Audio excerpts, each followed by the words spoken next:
Okay, so blockbuster success celebrations of Daku Maharaj cake కటింగ్తో మొదలు పెట్టవలసిందిగా మా నందమూరి బాలకృష్ణ గారిని రిక్వెస్ట్ చేస్తున్నా.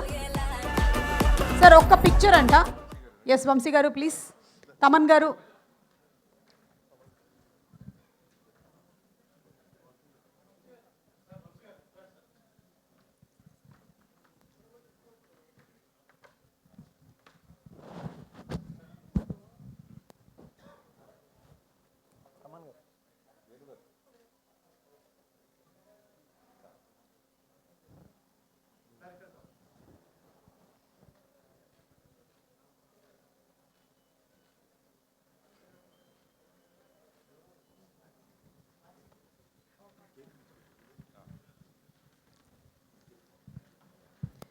తమన్ గారిని పిలుస్తూనే ఉన్నాం, ఎక్కడున్నారు తమన్ గారు అని. Okay, so everybody to please join in the celebrations. Let's have some music please.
చూపించేసేరా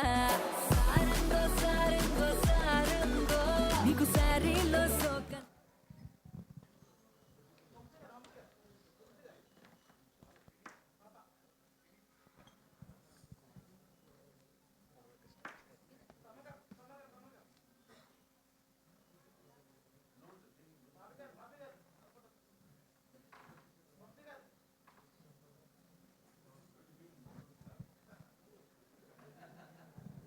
okay, so ఇక handing over the mic to Daku Maharaj.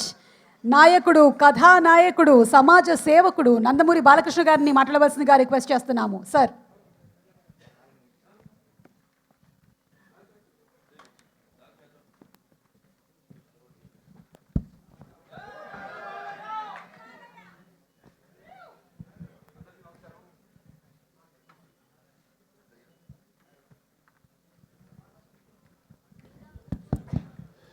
అందరికీ నమస్కారం.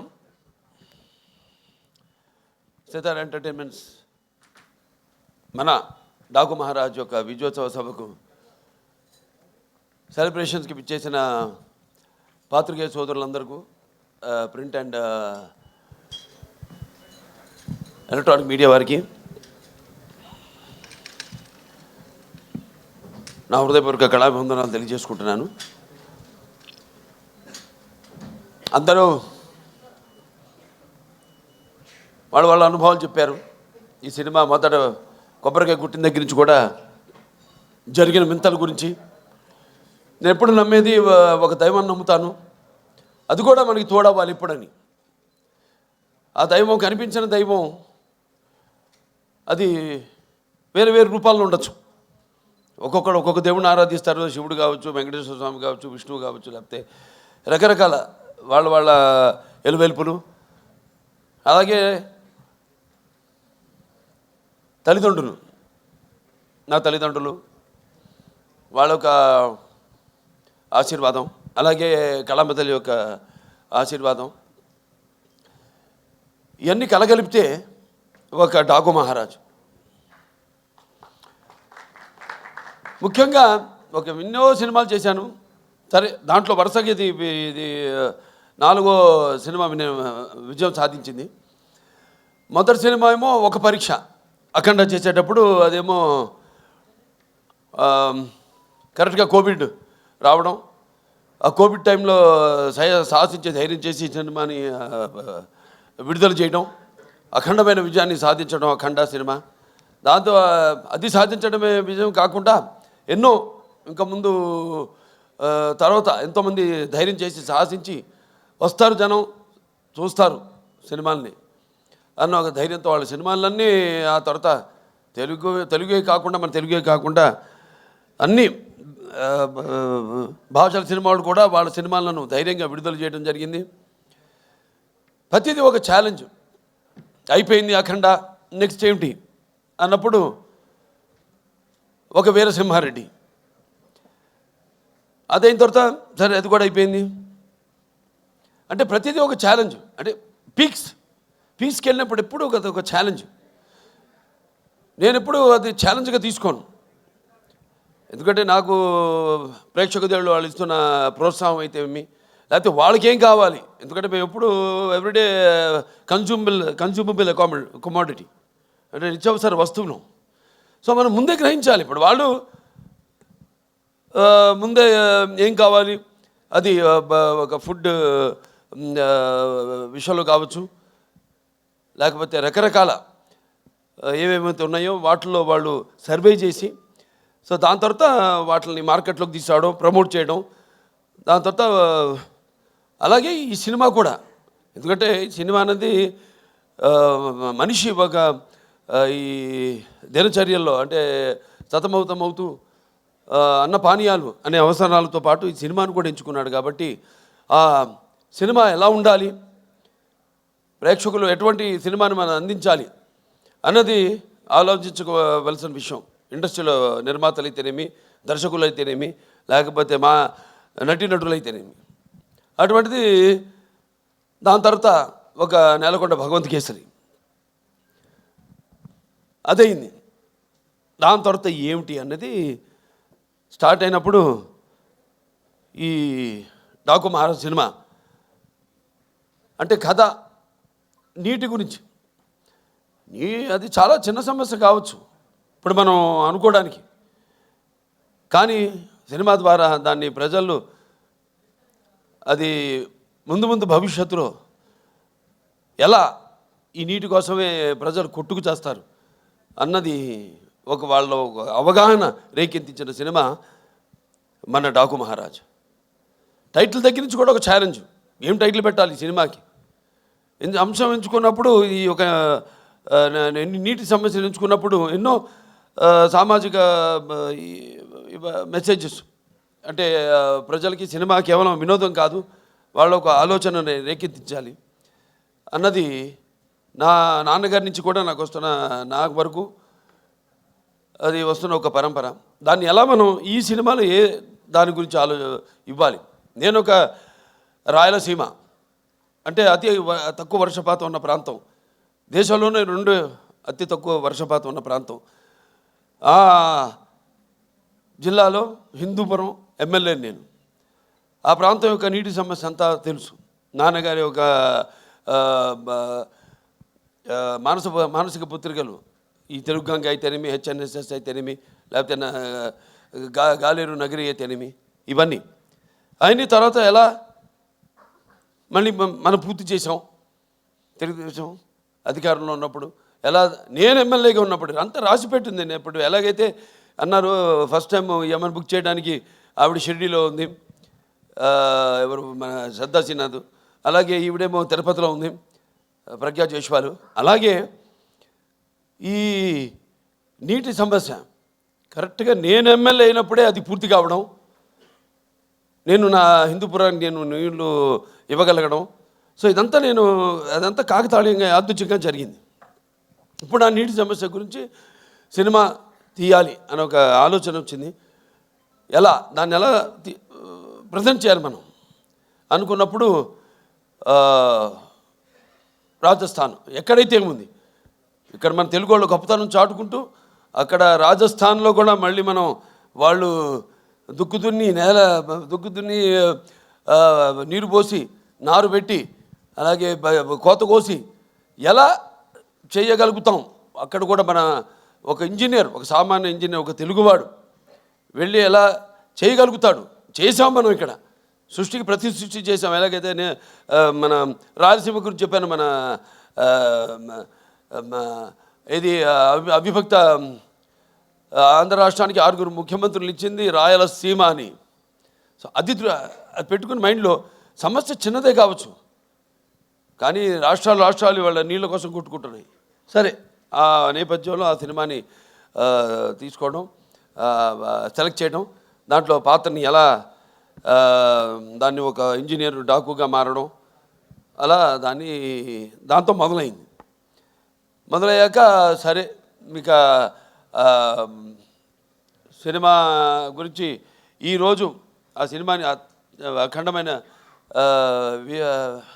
విజయాన్ని మాకు అందించి ఇవాళ మా వెన్ను తట్టి ఇంకా మాకు ఎవరైతే మేము ఆకలితో ఉన్నామో ఒక సినిమా చేసి దాని ఒక ఫలితం కోసం రెయిన్బోర్డ్ కష్టపడి ఎలా ఉంటుంది ఆ సినిమా, దాని ఫలితం ఎలా ఉండబోతుంది అని ఎదురు చూస్తున్నామో, అటువంటి తరుణంలో ఇటువంటి అఖండమైన విజయాన్ని మాకు అందించినందుకు తెలుగు ప్రేక్షకులందరికీ నా హృదయపూర్వక కృతజ్ఞతాభివందనాలు తెలియజేసుకుంటున్నాను.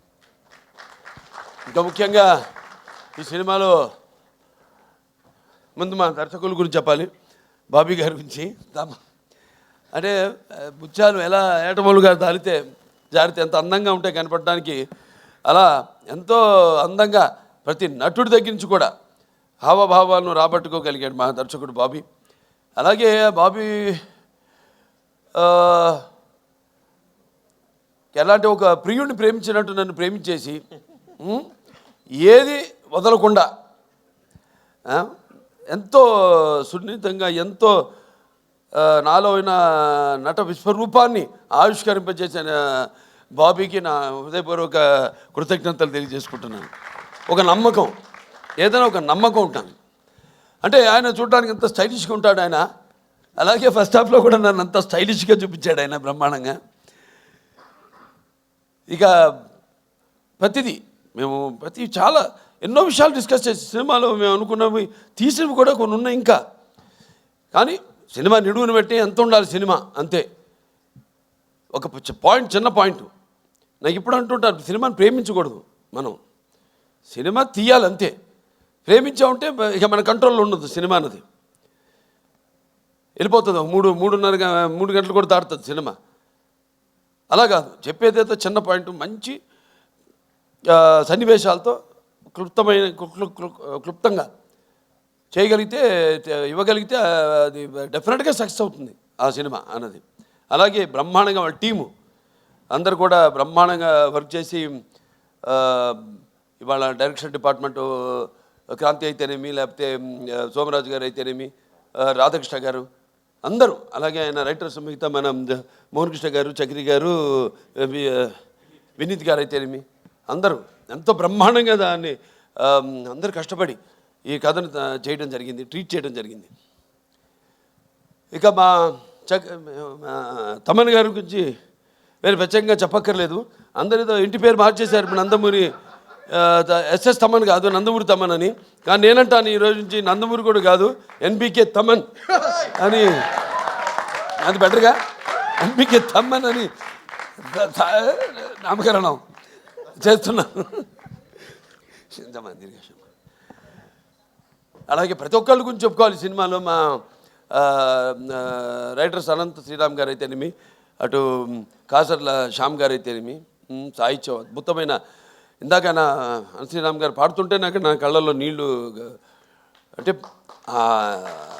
చుక్క చుక్క పాట అద్భుతం. దాని తర్వాత చిన్ని చిన్ని అద్భుతం పాటలు. అలాగే మా కాతల శ్యామ్ గారు అటు దబిడి దిబిడి మంచి మా సాంగ్ ఐటమ్ సాంగ్ అన్నది. ఎందుకంటే ఏదో ఒక అమ్మాయి వచ్చి డాన్స్ చేసి వెళ్ళిపోవడం కాదు కదా, అమ్మాయి కూడా ఒక పాత్ర ఉంది ఆ సినిమాలో, ఊరేశ్వర ఒకటేలాగా. సో అద్భుతంగా ఆ పాట, దాని తర్వాత సర్కార్ పాట ఎంతో అద్భుతంగా అన్నీ కుదిరినాయి ఈ సినిమాకి. ఇక మా హీరోయిన్లు నా ప్రజ్ఞ జైస్వాల్, అఖండ నుంచి మా యొక్క ఈ యొక్క జర్నీ, అందులో కూడా ఎంతో అద్భుతమైన పర్ఫార్మెన్సు, గ్లామరు పర్ఫార్మెన్సు కలగలిపి ఎంతో అద్భుతంగా ఆవిడ రెండింటిని సమపాళ్లలో అందే కనిపించడం జరిగింది. సో మళ్ళీ తిరిగి మా కాంబినేషన్లో మళ్ళీ ఇది రెండో సినిమా ఈ యొక్క డాకు మహారాజ్. ఈ చిత్రం కూడా విజయం కావడం తప్పకుండా ఎంతో అందం ప్లస్ టాలెంట్ రెండు కలగలిపిన మరొక ఆర్టిస్టు మన శ్రద్ధా శ్రీనాథ్. ఎంతో నేను ముందు మాట్లాడినప్పుడు కూడా బాబీ గారు చెప్పారు, ఎంతో సెలెక్టివ్. తను కూడా చెప్పింది. నేను అంటాను, ఆర్టిస్ట్ అన్నది ఎప్పుడు, ఆర్టిస్ట్ అన్న వాడు ఎప్పుడు కనిపిస్తూ ఉండాలి, ఎప్పుడు should be always in the focus. ఎప్పుడు ఎక్కువ అంటే ఆవిడ రియలైజ్ అయినట్టుంది. Now she saying that. ఇప్పుడు అంటుంది ఆవిడ, కాదు నేను ఇక్కడి నుంచి ఎక్కువ సినిమాలు నటిస్తాను నేను అంటే, మంచి సినిమాలే. ఎందుకంటే ఆవిడకున్న ఇమేజ్కి, ఆవిడకున్న టాలెంట్కి తగ్గట్టుగా ఆవిడకి పాత్రలు వస్తాయి. మరి నేను అన్నది ఏదో ఇందాక ప్రేమించకూడదు సినిమానని, కథ వరకు పాత్ర వరకు మాత్రం ఎప్పుడూ కనిపిస్తూ ఉండాలి. ఉంటేనే ఆర్టిస్ట్ని మర్చిపోరు, ఎప్పుడు ఆర్టిస్ట్ గుర్తుండిపోతాను. సో అద్భుతమైన బరువైన పాత్రని ఎంతో అద్భుతంగా నటించిన శ్రద్ధా శ్రీనాథ్కి నా అభినందనలు తెలియజేసుకుంటున్నాను.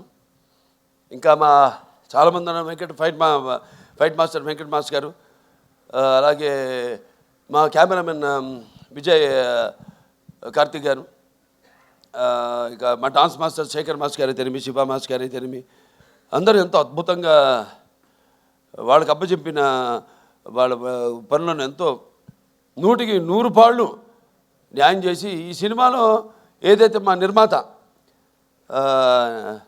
వంశీ గారు కలగన్నారు, ఆయన అభిమాని ఫ్యాను, అటువంటిది ఒక కొత్త బాలకృష్ణ నేను ఆవిష్కరించాలి ఈ సినిమాలో అని ఏదైతే ఆయన కలగన్నాడో, అలా ఆయన ప్రతి దాంట్లో కూడా ఆయన కేవలం నిర్మాతగా కాకుండా ఒక టెక్నీషియన్గా అన్ని క్రాఫ్ట్స్ మీద మంచి గ్రిప్ ఉన్న నిర్మాత మన వంశీ గారు. అటువంటి నిర్మాత కూడా మనకు ఉండడం ఒక ఆయన నా అభిమానిగా నాకు చాలా గర్వంగా ఉంది. సో ఆయన్ని ఈ యొక్క సందర్భంగా ఆయన్ని అభినందిస్తూ ఇంకా ఎన్నెన్నో మంచి అద్భుతమైన సినిమాలు తీశారు ఆయన బ్యానర్లో. ఇంకా ముందు ఇంకా మంచి మంచి సినిమాలు కూడా తీయాలని ఆయన అభినందిస్తూ, లాస్ట్ బట్ నాట్ మన వేద రాజు ఎంతో అద్భుతంగా పాత్రని డైరెక్టర్ గారు చెప్పారు. ఆవిడ గురించి ఎప్పుడు అవుతాను ఉండేది సెట్లో, అసలు కూర్చొని ఎరగను, లేకపోతే అలసిపోయి అట్లా కురుకు తీయడం కానీ ఎరగను నేను. ఎప్పుడు ఎంతో అటు విన్నట్టే అటు ఇటు చూసుకుంటూ మళ్ళీ చెప్పినట్టు డైరెక్టర్ గారు కెమెరా ఆన్ అనగానే ఏమిందో ఏమి ఎప్పుడు చూస్తుందో తెలియదు కానీ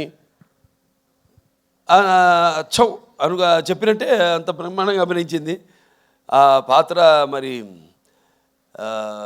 ఫస్ట్ హాఫ్లో అద్భుతంగా అసలు ఆ డైలాగ్స్ ఏదైతే బండి డ్రైవర్గా సెలెక్ట్ చేయడానికి నన్ను బండి తోలమంటుందో, బండి వెనక్కి రివర్స్ తోలుతుంది, దాన్ని బండిని ఆపగానే నేను ఆపనలేదు కదా, ఎందుకు ఆపామంటే వెనకాల పూల కుండీలు ఉన్నాయమ్మా, దిగి వెళ్ళి చూస్తే అప్పుడు అంటాను వాటిల్లో కూడా పూల చెట్లకు కూడా ప్రాణం ఉంటుంది కదమ్మా అనగానే ఒకసారి ఆ పక్కన ఎవరైనా మకరంద ఆయన వెంటనే ఎంతమంది వచ్చాడు ఇక్కడికి అనేది ఎంతో అద్భుతంగా ప్రతిదీ ఎంతో బాగా నటించేది పాప.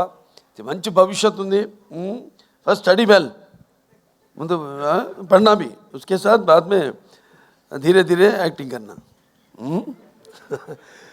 సరే మన సినిమాకి వస్తే చాలామంది అనుకుంటారు పాత్రల గురించి. ఇప్పుడు పాత్రలు పరకాయ ప్రవేశం అంటే పాత్ర సినిమా కథను ఓకే చేసి ఆ పాత్రకు వెళ్ళే వరకు నాకు తెలీదు. అంటే నేను నా వాచకం, నా ఆంగికం కానీ, నా ఆహార్యం కానీ ఎలా ఉంటుందో నాకు ఐడియా లేదు, ఉండదు. ప్రతి పాత్రకు ఒకటే చేస్తాను నేను. కాకపోతే ఒక్కసారి ఆ పాత్రలోకి వెళ్ళినప్పుడు, ఆ పాత్ర నన్ను ఆ పరకాయ ప్రవేశం చేసినప్పుడు, అంటే నేను ఎప్పుడు చెప్తుంటాను, ఒక యాక్టింగ్ అంటే కేవలం అరవడం, నవ్వడము, ఒక తృప్తి పరిచే ఒక అరుపు, ఒక డైలాగ్ అరవడము కాదు. పాత్ర అంటే ఒక పరకాయ ప్రవేశం ఇంకో పాత్రలోకి. ఏ పాత్ర అనుభవాలు అయితే ఆ పాత్రకు ఆత్మ అనుభవాలు అయితే మనము అనుభవించలేదో ఆ పాత్రలోకి వెళ్ళిపోవడం. సో అది నాకు ఒక గొప్ప వరంగా భావిస్తున్నాను మా నాన్నగారి తొరత. అలాగే చాలామంది అంటుంటారు అంటే ఈ సినిమా మొదలైంది కూడా ఈ సప్త సముద్రాలు వాటి గురించి చర్చించుకుంటూ ఎన్నో చర్చించుకున్నాం సరదాగా. ఇక చర్చించుకోవడానికి ఉంది, సబ్జెక్ట్ ఇంత అనుకుంటాం, దాన్ని కుదిస్తామండి. నేను చెప్పినట్టు 2.5 గంటలు అంటే మనకి ఎలా ఉన్నాయి, లవణ సముద్రం అయితేనేమి, ఇచ్చు సముద్రం అయితేనేమి, లేకపోతే సర్ప సముద్రం అయితేనేమి, దది సముద్రం అయితేనేమి, క్షర సముద్రం అయితేనేమి, లేకపోతే శుద్ధ సముద్రం అయితేనేమి, ఇలా మన దాంట్లో కూడా మన శరీరంలో కూడా 7 సముద్రాల నుంచి మొదలైంది. మన ప్రపంచంలో కూడా 7 సముద్రాలు ఉన్నాయి. ఎలా ఏం చేద్దాం, ఈ నీళ్ళ గురించి ఎన్నో డిస్కషన్స్ చేసాం, వాటర్ గురించి. ఓ సీన్ కూడా తీసేసాం నిడువు ఎక్కువైందని. దాంట్లో మన గురించి చెప్పుకుంటాం. ఏది మన సార్ ఆర్థర్ కాటన్ ధర ఒక్కడే గోదావరి దగ్గర ధవళేశ్వరం ఆనకట్ట కట్టించాడు. అలాగే ఈ యొక్క ఏదైతే పట్టిసీమ ద్వారా సముద్రంలో వృధాగా కలిసిపోతున్న నీళ్లను మళ్లించి అతి తక్కువ వర్షపాతం ఉన్న ప్రాంతాలకి, కరువు కాటకాలు విలయతాండవాడుతున్న ప్రాంతాలకి నీళ్ళు ఇచ్చిన చరిత్ర మంది అని, ఇలా ఎన్నో అన్నీ అంటే ఒక మన తెలుగువాడు గొప్పతనం. ఇవాళ ఇక్కడే కాదు, ఎక్కడికి వెళ్ళినా అంతా మన తెలుగువాడు ఉన్నారు ప్రపంచంలో. అటు అమెరికా వెళ్ళినా, ఇటు ఆస్ట్రేలియా వెళ్ళినా. అందుకే ఈయన చెప్పినట్టు, తమన్ గారు చెప్పినట్టు, సినిమా అక్కడ అమెరికా అయితేనే, ఇటు ఆస్ట్రేలియా అయితేనేమి, ఇటు ఇంగ్లాండ్ అయితేనేమి, ఇటు అక్కడ ఆఫ్రికా అయితేనేమి, ఎక్కడెక్కడ మన ప్రవాస తెలుగు వాళ్ళు ఉన్నారో అక్కడ వాళ్ళే కాకుండా ఇవాళ మన తెలుగు సినిమా ఏ రేంజ్కి వెళ్ళిందంటే, ఇవాళ అవతల వాళ్ళు అంటే ఆ దేశస్తులు కూడా సినిమాను చూసి, మన సినిమాను చూసి ప్రశంసించే స్థాయికి మన తెలుగు చలనచిత్ర పరిశ్రమ ఎదిగిందంటే, మరి మనం ఎంతోమంది దానికి మన గొప్పలే మనం ఎక్కువ చెప్పుకోము. సో కాబట్టి ప్రేయర్లో అప్రస్తుతం ఇక్కడ. ఎందుకంటే నా వరకు నేను నా గురించి ఆలోచించుకుంటుంటాను. నా వరకు నేను ఎంత బాగుండాలి అంత అన్నది ఒక స్వార్థం అయితే తమ్మన్ గారు చెప్పారు చాలా వివరంగా. ఇవాళ ప్రపంచం ఎలా ఉందో, ఎంత కుదించుకుపోతుంటో అంత క్లిష్టంగా తయారవుతుంది ఈ ప్రపంచం. ఇవాళ నీళ్ళ గురించి తీసామంటే నీళ్ళే ఇవాళ అక్కడ చైనా అయితేనేమి, గాజెస్ అయితేనేమి, లేకపోతే ఇవాళ బ్రహ్మపుత్రం మీద రేపు ఆనకట్ట కట్టాలి వాళ్ళు అనుకోవడం అయితేనేమి, రేపు అబ్దుల్ కలాం గారు చెప్పినట్టు ముందు జరగబోయేది వెపన్స్ కాదు, యుద్ధాలు, వాటర్ వార్స్ జరుగుతాయని ఆయన యుఎన్ఓలో ఆయన ప్రసంగంలో చెప్పడం జరిగింది అబ్దుల్ కలాం గారు. అలా ఎన్నో చూసుకుంటే నా వరకు నా రికార్డ్స్ అన్నీ అన్స్టాపబుల్, నా కలెక్షన్స్ అన్నీ అన్స్టాపబుల్, నా అవార్డ్స్ అన్నీ అన్స్టాపబుల్, నా రివార్డ్స్ అన్నీ అన్స్టాపబుల్.